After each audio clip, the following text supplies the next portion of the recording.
Welcome to Sports Scope, the most influential sports talk show in the nation.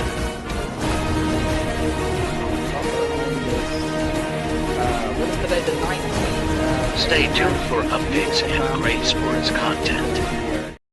Hello, everybody. Welcome to the Real Sports Scope. I'm your host, Robert Butler. Got the Mad New Yorker backstage. Going to go over this week's biggest topics in the wide world of sports here. But first, stand by. Let's take our first and only break, and we'll be back here momentarily and hit the ground running here on the Real Sports Scope. Hello, Sports Scope followers. The program has seen tremendous growth since going 5 days a week. I just wanted to thank everybody for your cash contributions and sharing the program with friends and families. Just a reminder, if you want to contribute to the program, go to the Cash App, the cash sign, and Sports Scope. There are other ways to contribute to the program listed at the bottom of the screen. If you want to advertise on the program, go to sports, that is sports with an S, another S, scope, SKOPE, at gmail.com, just like it's listed at the bottom of the screen. Thank you and enjoy the program. I'm Mac, CEO of National Streaming Sports and host of the Mac and Jack Sports Show. You're watching the sharp-dressed man and the big story breaker, Robert Butler, on Sports Scope, Monday through Friday at 8 p.m. Eastern on National. Introducing National Streaming Sports, live and on-demand sports talk programming that you can access 24/7. For the premier sports talk experience, tap into our Roku channel. Start your mornings with Mac and Jack covering all the weekend sports action. Then pour a cup and enjoy all the sports you can drink on the Coffee and Sports podcast. At midday, talk sports from east to west on the Coast to Coast podcast. Followed at night by some hot girl talk with Prim and Proper Sports featuring Sonia Pearson. Talk boxing on the Gloved Fist. Yankee fans tune in for Start Spreading the News. And there's more on the College Sports Huddle and Sports Scope with Robert Butler. There are 20 podcasts in all and 70 weekly shows, giving us a 3.4-star viewer rating. To find us on Roku TV, search for National Streaming Sports on the Roku search bar. Click on the logo and you're in. National Streaming Sports, live and on-demand sports talk for America. Alrighty then, got the Mad New Yorker here. What's up, man? I can't hardly see you. You look camouflaged with that hat on there. Yeah, man, I'm trying to stand out, you know. Well, hey, what do you think about this buzz on this? I didn't send you this, but the Canadians versus the United States hockey game, dude. That's a lot of buzz about that for a hockey game, isn't it? Yeah, it's in Boston tonight. It's one of the finals for this championship that they have here. A lot of fighting. There's been a fight in the last 3 games or 4 games. You expect there'll be a fight tonight? Well, they're going to be fighting. There's going to be fighting. Was Boston? Did they boo the Canadian national anthem? I'm sure it's starting right now. I'm sure somebody said something. So, yeah. You know, I'm sure there's a bunch of Trump is King signs up everywhere and all kinds of stuff going on. But let me just say, if you guys are put that on the side, because that's going to be fired tonight. Once we get off the air, finish watching. Yeah, I think I'll peek it out. I mean, it's a so must much see. hype on that, you know. Yeah, it's on ESPN, by the way, so you guys know it's on ESPN. So yeah, 8 o'clock right after the. We'll probably still be able to catch most of it. Definitely a lot of commercials. So. Oh, of course. There's been a lot of talk about this NBA. I don't recall a time where you've had a current player, Draymond Green, criticize the NBA the way he has during All-Star Weekend. Yeah, Guys like Barkley and Shaq. But what do you think about that, man? Yeah, you had that also with the greatest of all time, even Tom Brady talking about the NFL. I think the reality is that the media. Well, that's true, yeah. The media wants to get a wind of something and talk about, stir things up, and bring a little bit more, thought into about what is a product, right? Like I'm in business, you know, and all these things that we're watching today, it's all about business.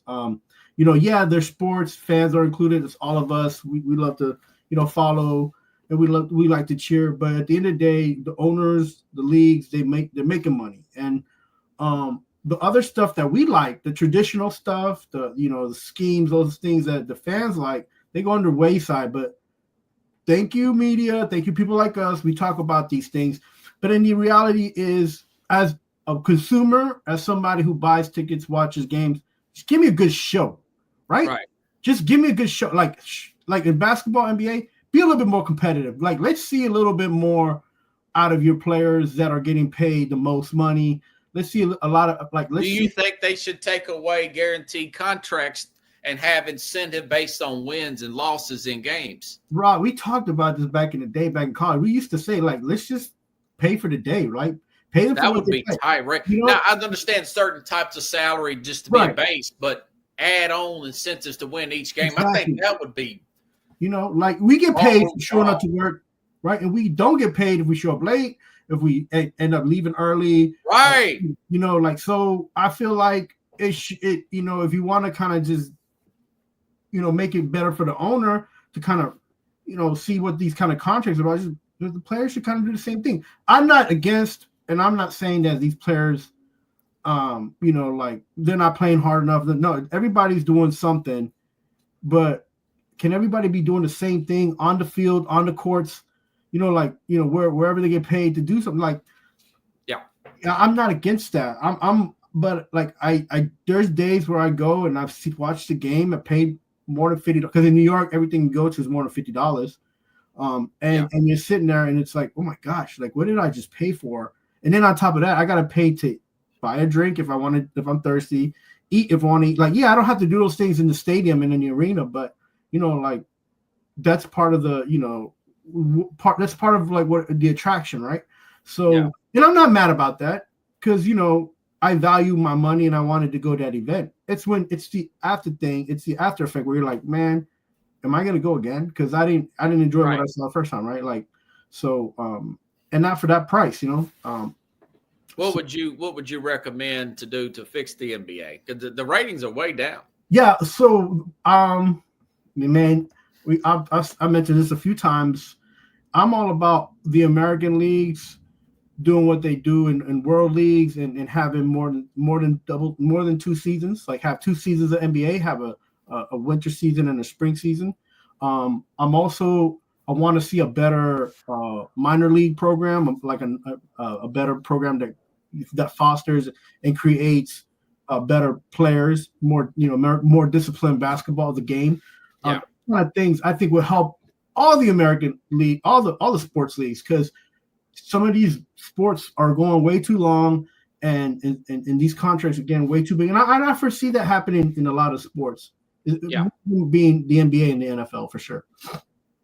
Yeah. Do you so you're okay with making it extending the age 3 years past high school or 21, whichever one comes first? Yeah, we have laws like the NFL. Yeah, we have laws in the United States that kind of right now are prohibiting young people to be involved in sports in a high level. Other countries don't. This is why someone like Luka Doncic has been playing since he's been 15, officially as a professional, 16. Yeah. So, but again, he's coming down off his prime. He's not going to get better, okay. He's a little bit old. He's considered older. Wembanyama, who went down this for the season today. Yeah, he just got hurt today. He's been playing. He's been playing professional as a in France. So these kind of things, they sure will sometimes help players, but they can hinder players too. Their game expectancy life is cut shorter because of that. So I expect that in the U.S. eventually it'll come down to something like being involved in a minor or independent league, but maybe at the age of 17 at the minimum, right? Depending on the states. Every state law is different too for work, so. Yeah. I just thought that would help, man. And what do you think about moving the season, not starting it around Halloween where you've got? Why? I don't feel like you have to move the season. I feel better if there was if there was a spring season and then a winter season, and just have half and half, right? So in the full season, you'll see 2 different winners, and then you'll also give the players an expectation where, hey, just got to win in these 50 games, right? And then we'll see about moving you about. If you want to move on, or if you don't, you can stay on the team. You don't have to sign a 10-year, 7-year contract if the team isn't that good anyway. Like who? Yeah. You want those kind of contracts because you want to have some stability. But How long what's your longest contract then? Yeah, I'm more business oriented. I don't feel like any player should sign more than a 3-year contract, to be honest. Okay. And I feel like it should be guaranteed the first year, option of the second and third year, depending on what the situation is between the team and the player. Like the player feels like, and if they're really good and they feel like they can't do anything because the team's not bringing in enough people, then they could have an option to be, a restricted free agent and then a free agent after the year after that, right? Make it simple for the for the players and the teams, man. Like, teams like the Yankees, they get hamstrung on some of these long contracts. We got a player like Giancarlo Stanton right now who's going to be out until the end of spring training.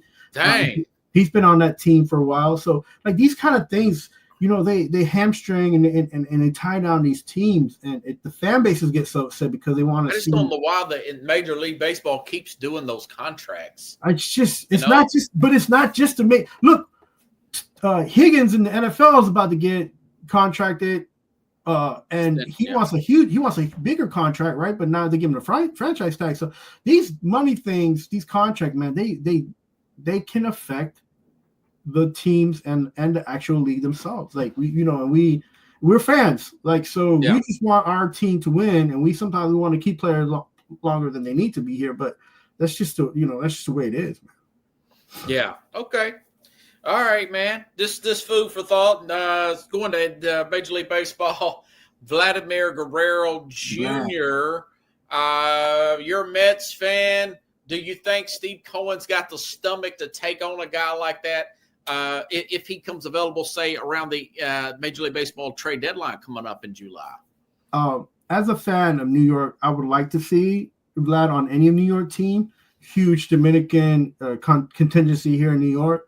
Yeah, they would definitely support him, and it'd be a place that he's not far from home as far as having people support him from his country of origin. But listen, this guy has to do what he can do to, one, make sure that he's in a position to win always, right? Yeah. And two, no matter, because of the type of player he is, he's going to get compensated. So if I'm his agent, if I were his agent, if I represent him, I would shoot for a place even like the Marlins, man. Like, be in a place where they'll build around you, where there's youth.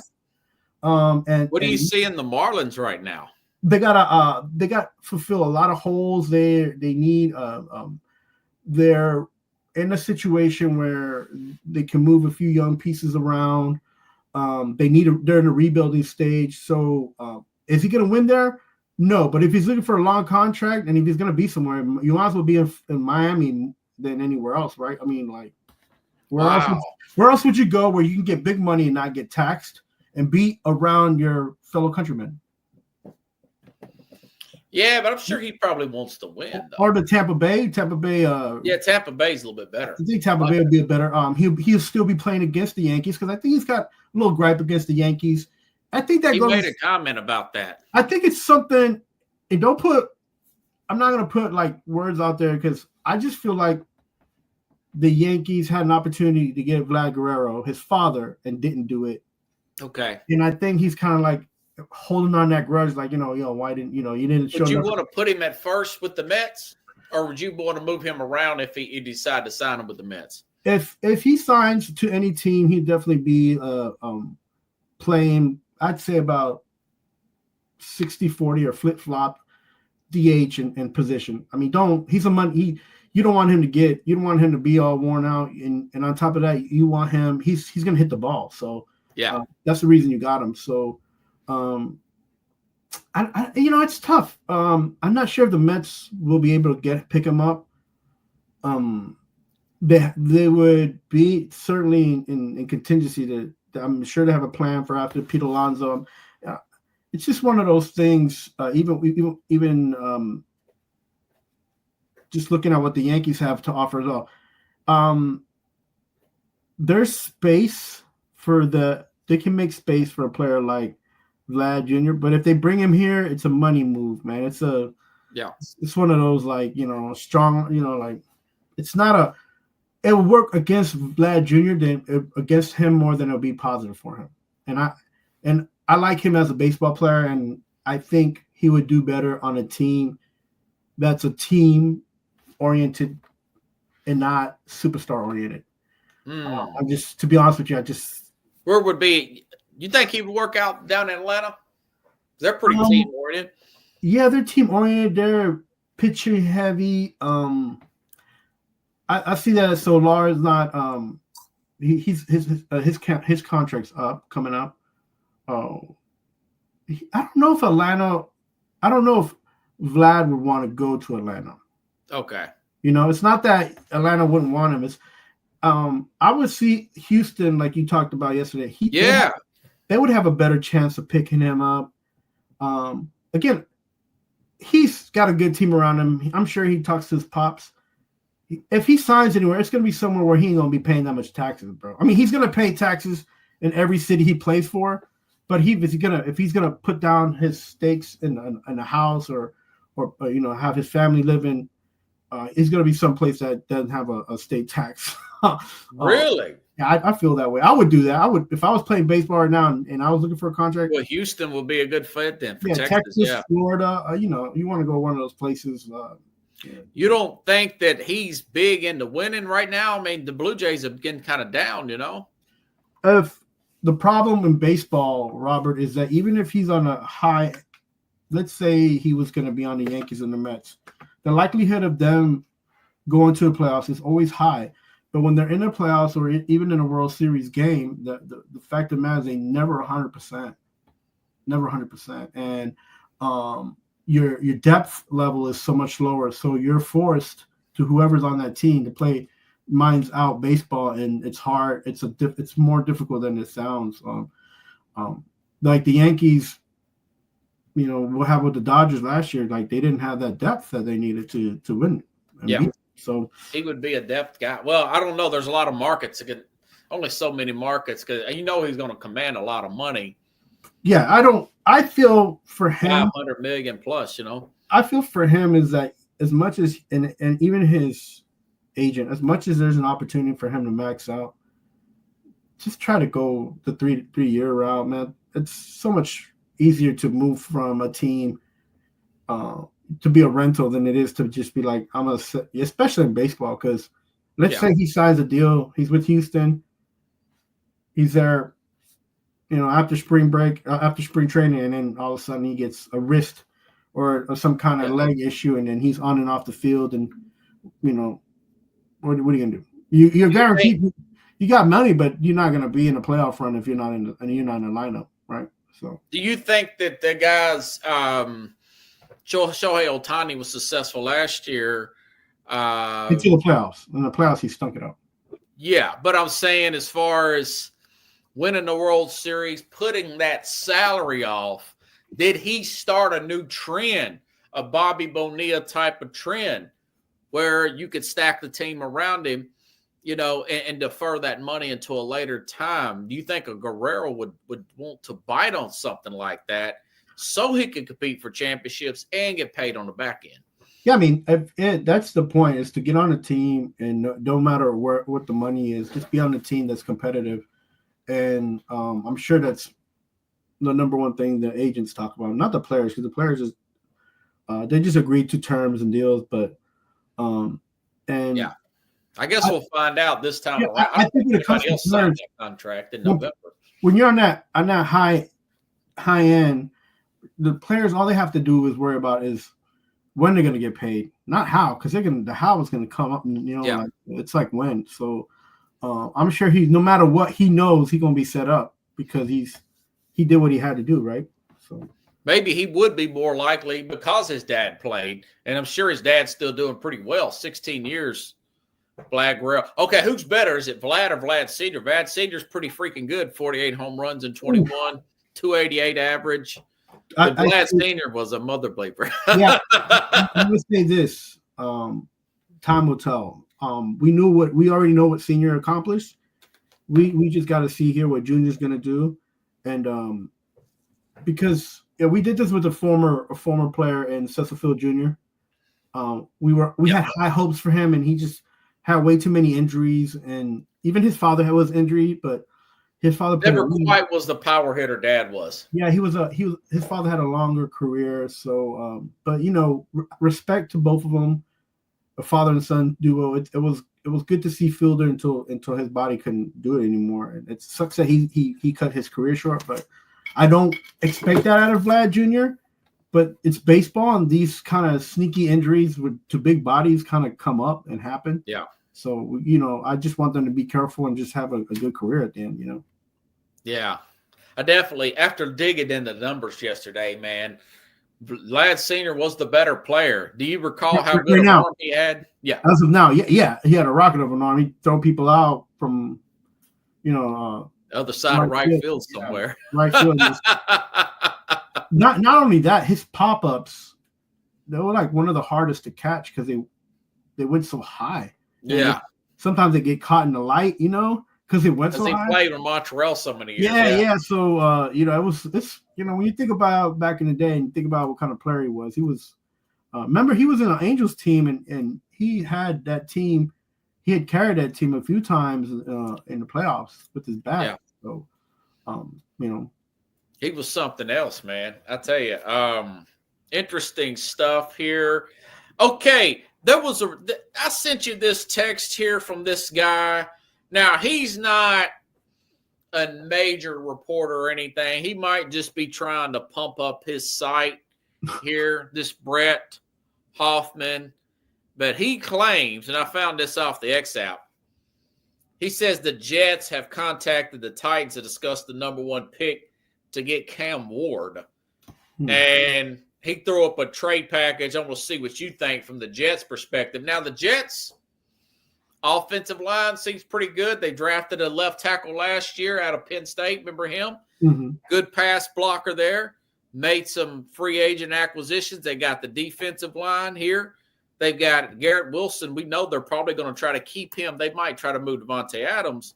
So they're not too far off.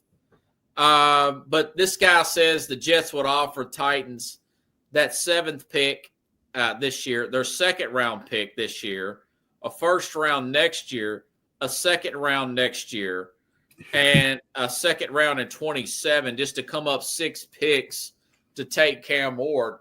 Oof. What do you think if you're the Jets? Is that too much for Cam Ward? I mean, considering what the Jets have, they're going to move off Rodgers as soon as they're able to move off Rodgers. I think it's a bad, bogus deal for both teams, to be honest with you. You're the Titans. Yeah. You want to move up. You're giving out. So you're moving down. You'll be moving down. You're moving down. And the Jets are giving you these picks. I mean,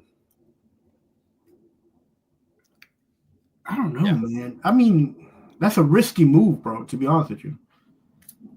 Well, the Titans, I think it'd be great for the Titans. The problem is that you're like these picks sound good, but then then who was on your chart? Like who was on your players chart that you're ready for? At 7? That 7 pick, right? Because you're not gonna then you won't get a quarterback because you only. What do you think about the Jets side of it, though? Would you take Cam Ward if you thought that he could play? If he looks good in your interviews and all that? Now, if I'm the Jets, that's a naive pick. As much as they need a quarterback right now, they're not formulated and they're not structured enough to have another first-round quarterback. Okay. They went that route in the last. I figured you would say that. I just thought I'd throw it out there. Yeah, no, everybody else is a Jets fan. I was like, yeah, he's gonna quarterback. Like, I've seen this play out the last 6 to 8 seasons. We've seen a few first-round quarterbacks, and I'm not like you. You don't have a team structure. You don't have a team coaching. You don't have team coaches. You don't have enough to solidify yourself enough to pick a first-round QB. You just don't. And you're thinking he's going to be you're still thinking about Zach Wilson, huh? I'm still thinking about the fact that they had Aaron Rodgers and couldn't do anything. Yeah. And Aaron Rodgers, and I'm not saying that he's in his prime or anything, but that was the most decorative as far as resume QB you've had in the last 10 years. And you couldn't do anything with him. With the team, with the defense, you said that was going to be one of the best in the league. With chopped up offensive line, but great. He had his tools. He brought his own people, and you had, young guys out there in a running back and in a wide receiver, in the top rookie teams, and you didn't do anything. So, what makes you think if you bring in someone with less experience in a QB situation? This just doesn't make no sense. I would feel better if they gave this pick to the Titans. The Titans, if they take this pick, they're gonna win this pick. But if the Jets give it, they're gonna lose. Okay, that's a good point. That's a good point. Although Rodgers, you could make the argument that there was, Rodgers was constantly dealing with injury, but say that's your argument. Say that Rodgers is. Remember, he's coming back from a torn Achilles. Right. No. This is before he tore his Achilles. But let's just say Rodgers is over the age of 40, which I always said why you got a guy over the age of 40. Even with his age being over 40, you wasn't able to keep him upright enough to get anything out of him anyways. So what makes you think that you could put a guy who's under the age of 25, no NFL experience, and be able to go to a Super Bowl with him after picking him in the first round? Who thought they would the Commanders would get to the NFC Championship game with the guy? But we don't talk about Cam Ward like we talked about Jay Daniels. I don't. Have we talked about Cam Ward like we talk about? I never. Where do you get this? We didn't talk about. We did. We did. We talked about how he was better than Caleb Williams. And we also talked about that he played pretty well, and he was a good quarterback being in the SEC compared to Will Levis and the other guys that were coming. Yeah, Will Levis was not that good. No. Every game I've seen Cam Ward play in was good. Louis Riddick with ESPN, he said head and shoulders he would definitely take Ward over Schroeder Sanders. I don't know if you heard that the other day. I mean, look. If the draft happens today, Shedeur Sanders should be the number one quarterback. Wow. I'm torn, man. There's no one day I think it's Sanders, another day I think maybe it is Ward, For number one reason. Okay. He was always coached or had some kind of coaching from NFL coaching staff or NFL coaches. Schroeder? Yeah, Shedeur, yeah. Shedeur, Shedeur, even when he was in Jackson State, is that correct? Jackson State? Yes. Yeah. His father would bring in people to help him. He would go in camps and was always surrounded by somebody who had some kind of NFL experience. And those things matter. They matter because he might not be an NFL quarterback at the moment, but his mind is getting prepared. His body is getting prepared for that. Everybody who talks about this guy says that he's like an old soul. He's in the gym. He does what he has to do. Yeah, I'm sure if you talk to him and you put him in the media, you kind of got like a 50-50 feel about him.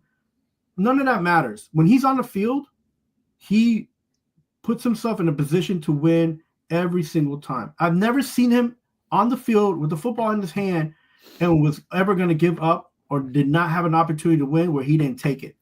So just that mentality, you know that this guy is going to be somebody.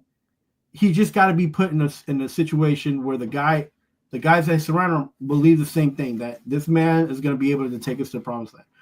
With Cam Ward, I'm not saying that I don't feel that or see that. Him is different. Him is like he's gone to two different places, and he's a winner, and he's athletic. But I'm not sure. Maybe in 2 or 3 seasons he'll be better. But you don't pick him if you're going to play him in 2 or 3 seasons, right? That's the idea, right? If you're an NFL team, you don't want Cam Ward in 2 or 3 seasons. You want him right now. And you want to be in, like you said, like in the playoffs. 39 touchdowns, 7 interceptions, 67% completion percentage. That was at Miami. But you know, whatchamacallit had like 50-something touchdowns. That was Jaden Daniels. Yeah. Well, So again, the teams that they were on were different as well. So yeah, you know, like it's hard to compare. It's like apples and oranges. now Sanders did have a 70+ compete. You know, he has the highest in the history of the game. I mean, again, I watched a lot of games and I watched some of the old HSBCU, like the HBCU games, and they you know, very took overhandling some of these teams, but it's not. He wasn't 7-10, yeah, and it's 74%. What I can say is all-time leader in FBS history for Shedeur Sanders. What I can say is that there's times in the beginning of the game, which I don't like about Shedeur, is that the game is he's not playing up to what the game needs, right? And I think that's just a mental thing and him just trying to get. See, Chad likes that. Chad likes that. Yeah, Chad, you get a pass rusher or you get that left tackle and move him to right, or you just take the best available player at 7. I don't think you'll get Abdul Carter at 7. Yeah, I mean, don't you think he'll probably go inside that? The Penn State. Well, they'll have a new GM, so that's the only thing I'll be like positive about. Take a bridge quarterback. That's probably what I don't know. A lot of these answers we'll have a better indication once the free agency starts in March next month. Yeah. Then we'll have who's going to go to the draft early but not unless you're, in most cases will be like that. We'll have that indication. Of course, you had the Atlanta situation last year where Penix was signed, where they had Cousins sign, and then they drafted Michael Penix. So that's going to be interesting. I would probably take these guys over Penix. I think Penix just had a better team around him, and I like Penix. What I like about Penix is that he got a accuracy, man. His accuracy. Yeah, he's pretty accurate, but left-handed guy really throws off a defense. You know, I'm gonna throw a name out there, and I know that he's kind of off kilter a little bit, but he did really, really well towards the end of the season. Is Spencer in Louisiana on the Saints. Rattler. You think he's gonna break out this year? I feel like if he stays the course, new coaching staff, if he stays the course, he can surprise a lot of people. Again, he took a lot of hits. He threw a few interceptions, but man, the kid, he wanted to be on the field, and it showed. Man, I got a lot of respect for him. I didn't like him coming out of school. I thought he was way too arrogant. I thought he was thinking he was way bigger than the game itself, but.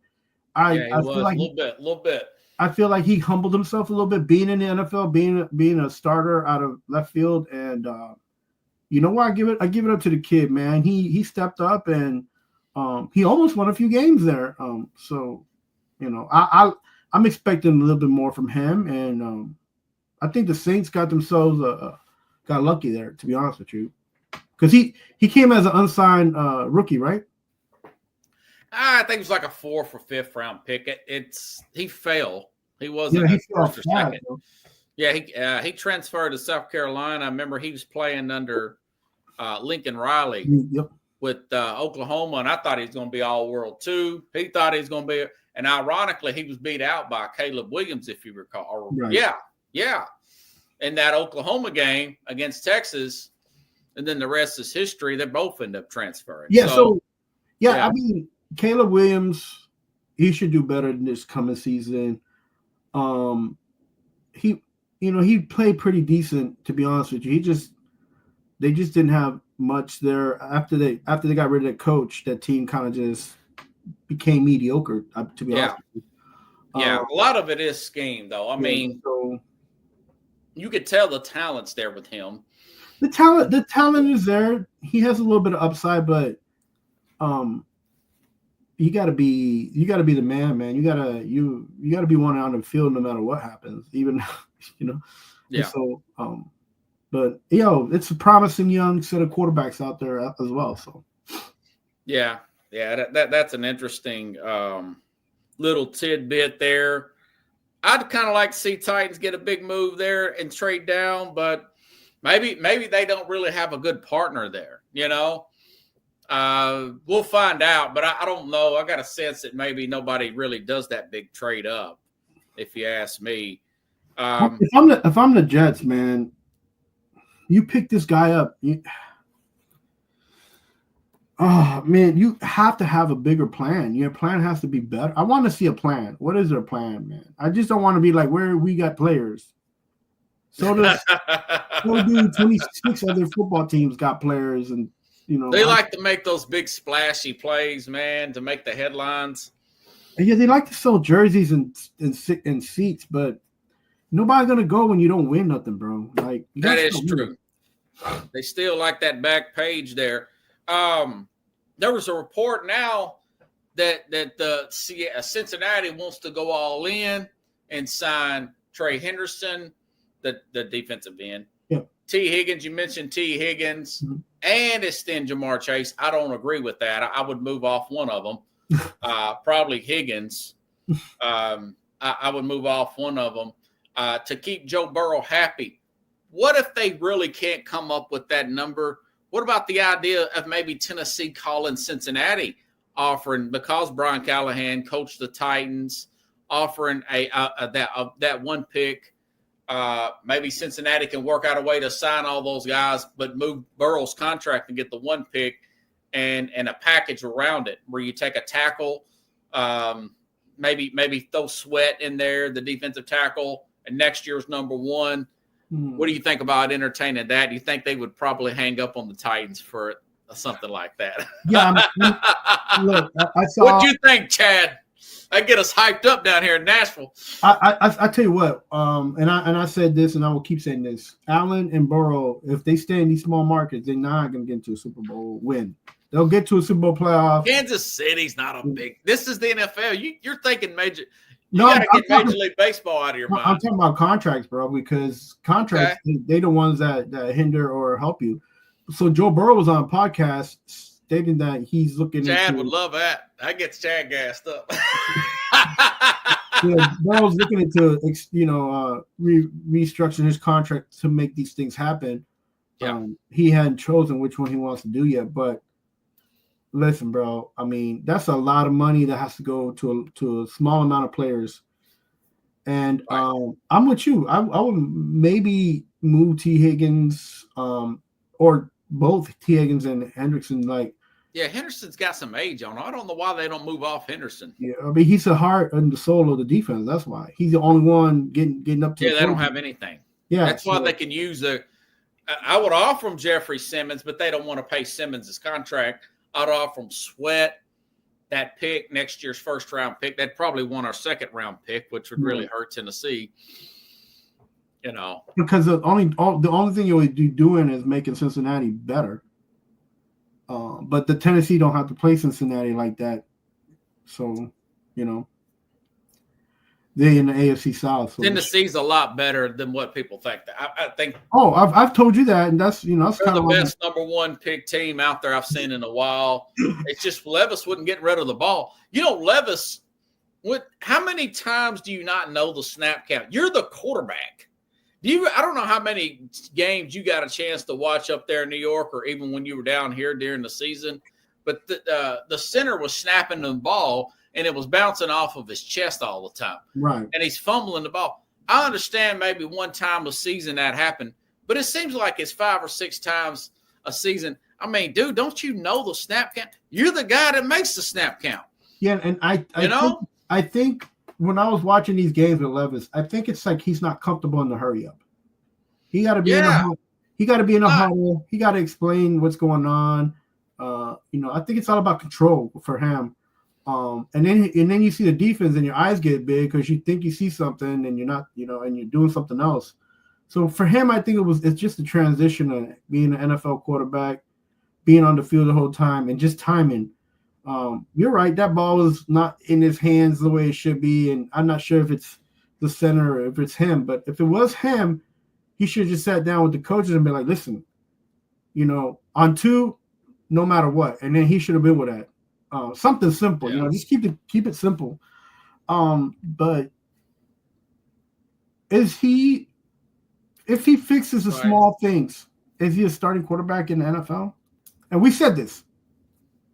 We always said that if Will Levis gets picked up, right, when we saw him playing SEC ball in Kentucky, if he gets drafted, he'd probably be a backup quarterback somewhere in the NFL. If We he gets saw him picked. get smoked by Tennessee.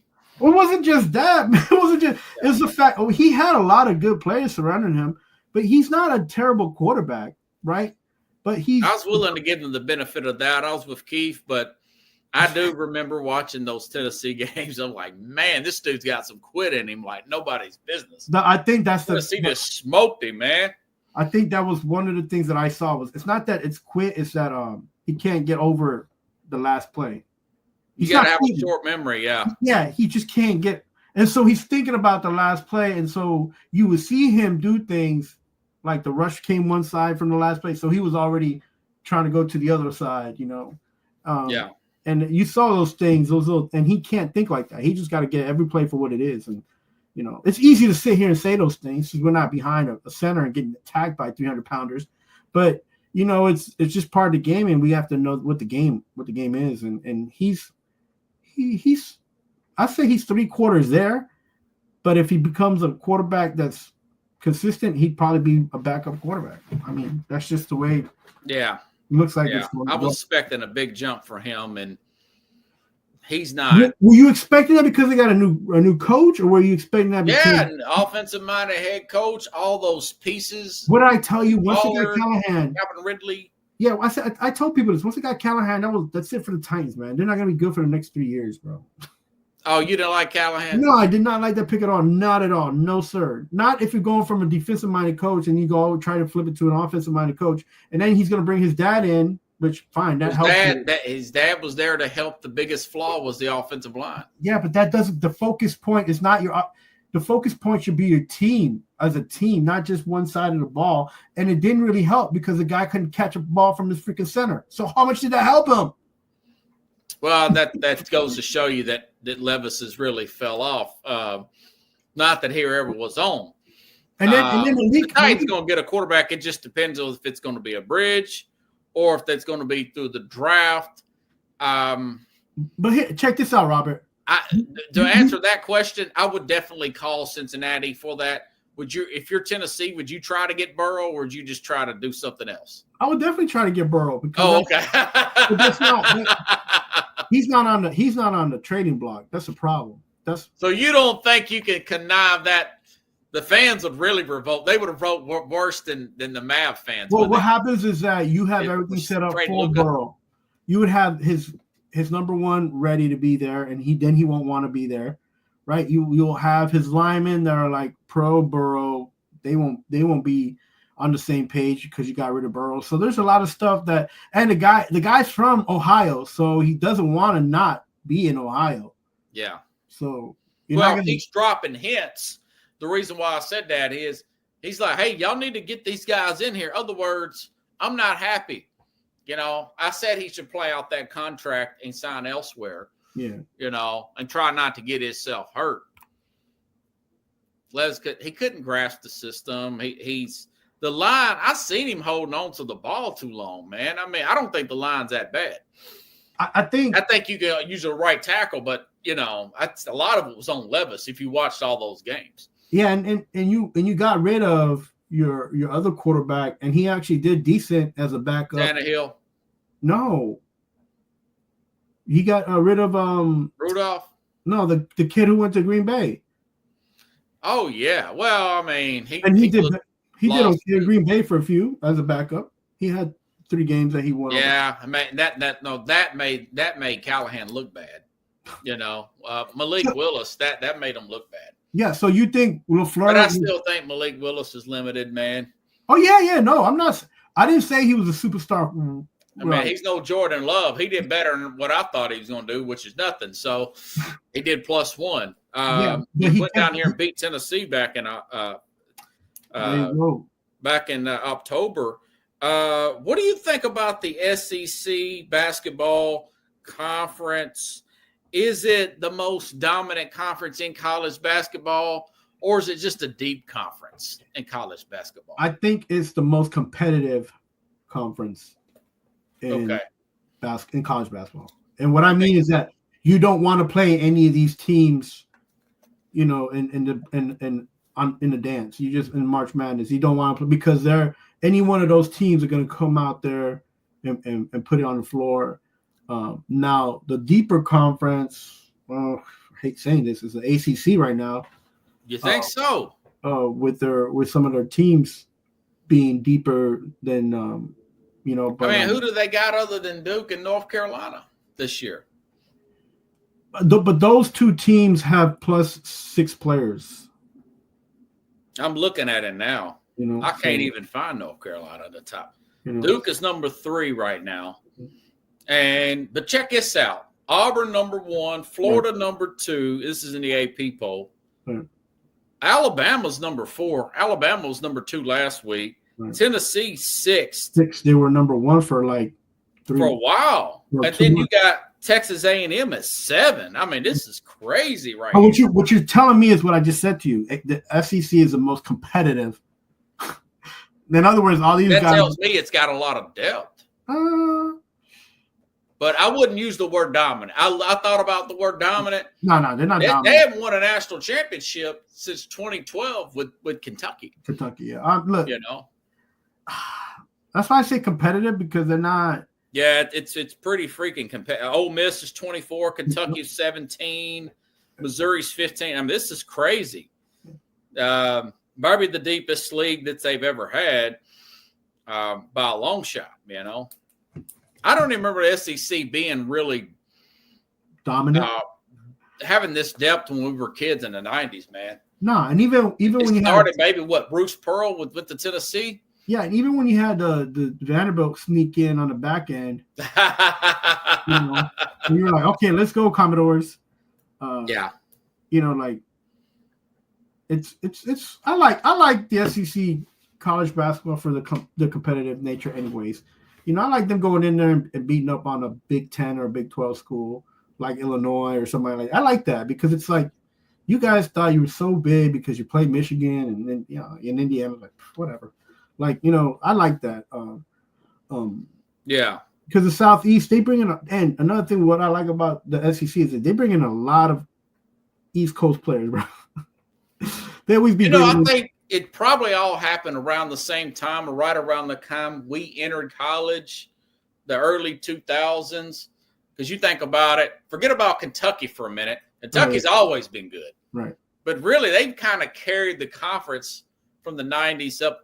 But you had Billy Donovan, then you had Bruce Pearl, and then everything else started to change after that. We're talking early 2003, 2005. National championship. Of course, Bruce Pearl made Tennessee actually competitive. I don't ever remember Alabama being good. And, of course, Auburn was never good growing up. And of course, Pearl comes back around and plays for Auburn, coaches for Auburn. It's pretty interesting, man. Yeah, the landscape has changed, Yeah, and what I like now here in New York, here in Queens, is that the Red Storm is coming. Patino's coaching. They got Tino's out there 75, coaching like he's 45. Yeah, and they got the Johnnies here. I wouldn't put them in the national championship, but they're gonna be in the run, and you guys gotta be scared for that, because that team is hot, man. You think St. John's is gonna make a run? Oh yeah, they definitely. I think that they're gonna be in the quarterfinals. What Brad? Are they 10th? So that's interesting. I do believe in Patino, man. It's not just him, but that crew that he got there. They got three guys in there that shouldn't play the whole game, but they do. I think Patino needs to pick up another 2 players and on the bench and put them. Yeah. St. John's is and they play a lot. Force to be reckoned with, man. Yeah, I've been watching them, man, and they are 10th. Yes, I was reading that right. Yeah, they've been playing these guys, and it's been fun to watch them. It's been fun around here in the hood to hear about St. John and the Johnnies, and making a comeback and bringing basketball back to Queens. Man, it's a good feeling, bro. It's you got baseballs in the air. You got March Madness. Yeah, it's a good time to be in New York. You got the draft coming up, so everybody's like, "Come on, let's do something in New York." Boy, I used to have the draft up there every year. Do you miss those days? I mean, I wasn't there for. I wasn't here for those days. But listen, I do, you know, and on top of that, the Knicks. You've never been to the draft, have you? No, I've been around, but the Knicks are they're in the mix of things going on, so it's good, man. Sports is kind of not too bad. The whole hockey thing is kind of like I'm in for the USA thing, but I was hoping more from the Rangers and the Islanders this year, but it's still early. It's still early, but it's not too bad. It's not too bad. Yeah. This past a couple of days, yesterday, Greg Sankey, speaking to the SEC, and the commissioner of the Big Ten, I forgot his name, they both said this college football playoff should be changed. Yes, I read about that, yeah. What do you think about an Oregon? They should have been playing Ohio State at Oregon that first game, right? It shouldn't have been a neutral site game, right? Look, the thing about, and everybody knows this, the thing about college football is you got to do one thing.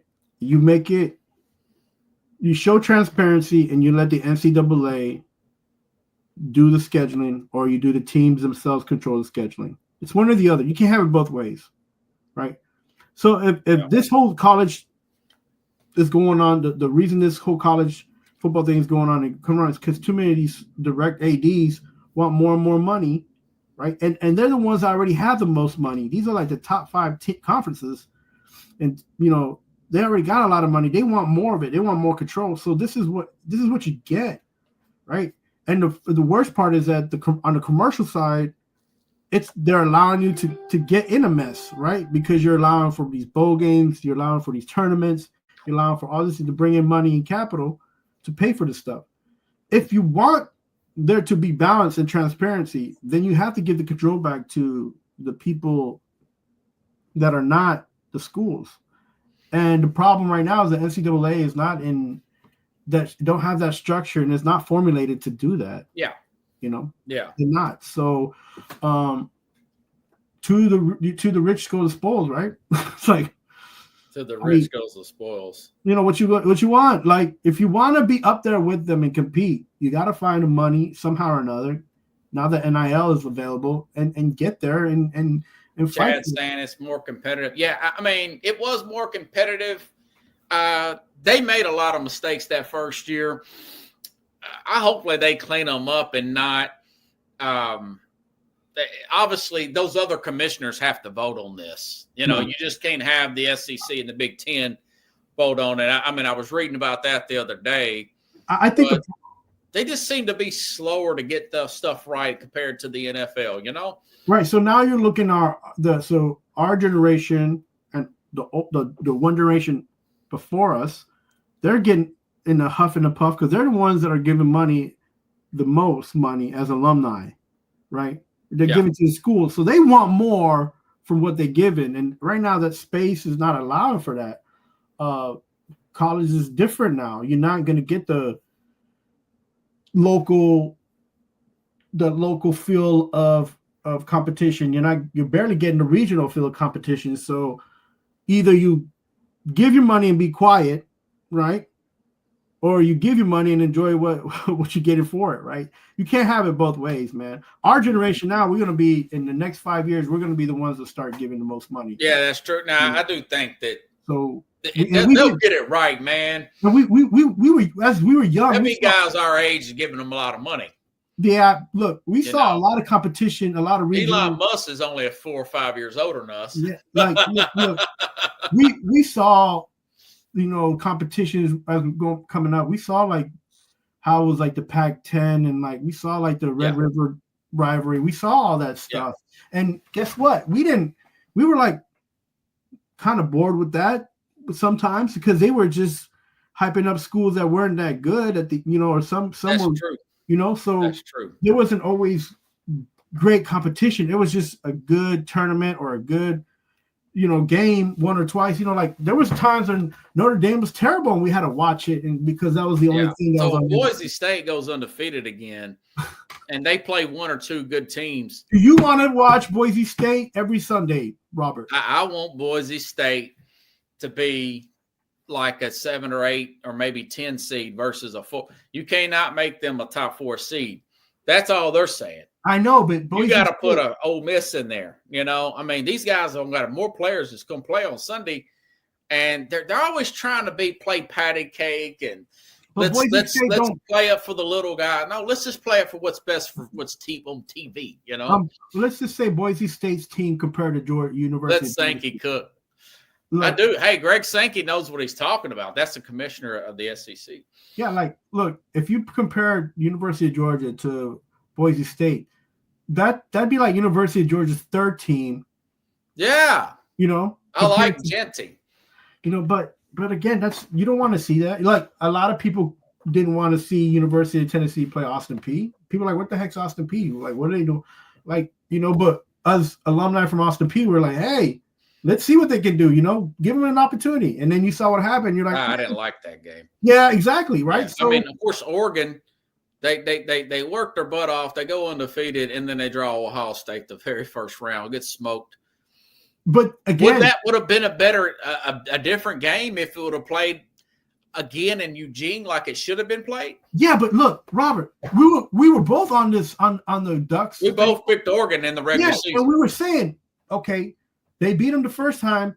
There's no reason why they can't go in and beat them again. And Ohio State from that game made a run and did what they did. So it wouldn't have mattered where they would have played the Oregon Ducks. Ohio State was destined to be like. It would have been tighter in Eugene, though. I don't know if it would have been that much more different. I don't know, man. It's the same group of guys. But the group of guys had some kind of revelation, man. They were playing on another level. I think Ohio State might have won, but we don't never know. We don't have to know. That they really do need to make that correction. That's all. I think that's what Greg Sankey was saying. Yeah, but Sankey, look. The Big Ten commissioner. How about this? Just Sankey. If Oregon doesn't beat, if Ohio State beat Oregon and Oregon, are we having this conversation? No. Well, people didn't like the Boise State game, and I think what it is people don't like that the Rose Bowl and that's what Chad's saying. You got to go by the rankings. You cannot go by just because you win your crappy conference. You can't jump a bunch of big conferences. Like, look, we're going to go into March Madness, right? This is the problem. People want football to be like basketball, and they're two different animals. We're going to see these small teams, Commonwealth of Virginia. We're going to see some small, and they're going to be like a Cinderella team. They're going to win 2 games, and then they're going to mess up everybody's bracket, and then everybody's going to be screaming, and then you're going to be come down to earth time, Final Four time. Exactly. Yeah. The top 5 conferences will always be ultra competitive, and come Final Four time, you're not going to see that Cinderella team. You're less likely to see a Cinderella team. That's true. So if we fight for it in college football, we're going to. I'm just trying to get better matchups early, you know. But what if you get a good matchup, but both teams have injuries? Then what do you? Then what's? That's life in the big city. You know, what's that's the argument then? You got anything else you need to plug? Nah, man, just everybody stay safe. 34 days, Major League Baseball will begin. We're gonna have college basketball coming up for March Madness. Get ready for that. You're hyped up about that, ain't you? Yeah, man. Like, listen, it's the conference tournaments in a couple of weeks. Yeah, let's do a show, bro. Let's put it out there. We'll talk a little college game. I got to get Keith Engel back on the program, and we know it's not going to be Connecticut this year. Listen, I'm got big hopes for the Johnnies. Got big hopes for Tennessee. Let's see if they can come back. I think Kentucky will come back, and Duke's going to be really good. A lot. There's going to be a lot more teams that are competitive. Yes, that are going to sneak in, and I don't think there's going to be a Cinderella team, though. To be honest with you, I see too many of these. The league as a whole feels deeper. Yes, it does. It's going to be madness. Yeah, it's going to be fun, but we got a ways to go still. The Mad New Yorker, everybody.